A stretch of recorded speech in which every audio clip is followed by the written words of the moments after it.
Социальные предприниматели республики могут получить грант на развитие своего дела в рамках национального проекта «Малое и среднее предпринимательство». Чтобы претендовать на поддержку, необходимо подать заявку и обязательно пройти обучение по созданию и развитию социальных проектов на территории Коми.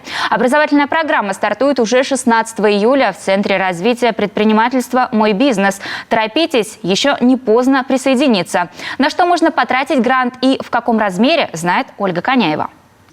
В творческой мастерской «Зарнипас» кипит процесс подготовки к столетию республики. Полотенца, футболки, подушки, носки, сумки. Изделия с национальной символикой уже можно купить в магазинах. С такими полезными сувенирами о юбилее Коми будут помнить не только сами жители, но и гости региона. Мы подготовили разнообразную продукцию, которая отражает именно культуру нашего народа.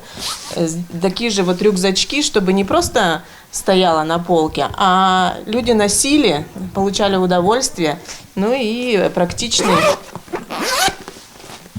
Здесь отшивают национальную этническую одежду, выпускают изделия народных художественных промыслов. Традицию держать высокую планку качества заложил еще в 2004-м основоположник предприятия Ефим Тихонович Канев. «Зарнипас» – это золотой знак. Сегодня коллектив держит уровень и развивает производство. В 2016-м мы создали Дом национальной этнической моды.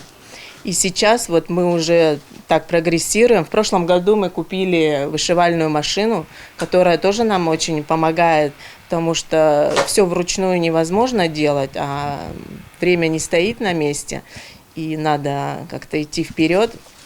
Вот. И в будущем мы тоже хотим приобретать новое оборудование. Предприятие сохраняет и продвигает культуру Коми. Это один из видов социального предпринимательства. Этот институт активно развивается в стране и в этом году будет поддержан грантами в рамках национального проекта «Малое и среднее предпринимательство», на что в бюджете уже предусмотрено 32 миллиона рублей. Суммы грантов от 100 до 500 тысяч рублей, для предприятий арктической зоны до миллиона. Социальный бизнес также помогает уязвимым слоям населения трудоустройством, услугами, реализацией произведенной ими продукции. Есть у нас еще одна четвертая категория, она уникальная. Это предприниматели, которые оказывают общественно полезные услуги для населения. И вот эта вот категория, она самая популярная. На сегодняшний день уже более 20 заявок у нас на эту категорию, более 20 предпринимателей вошли в реестр по этой категории.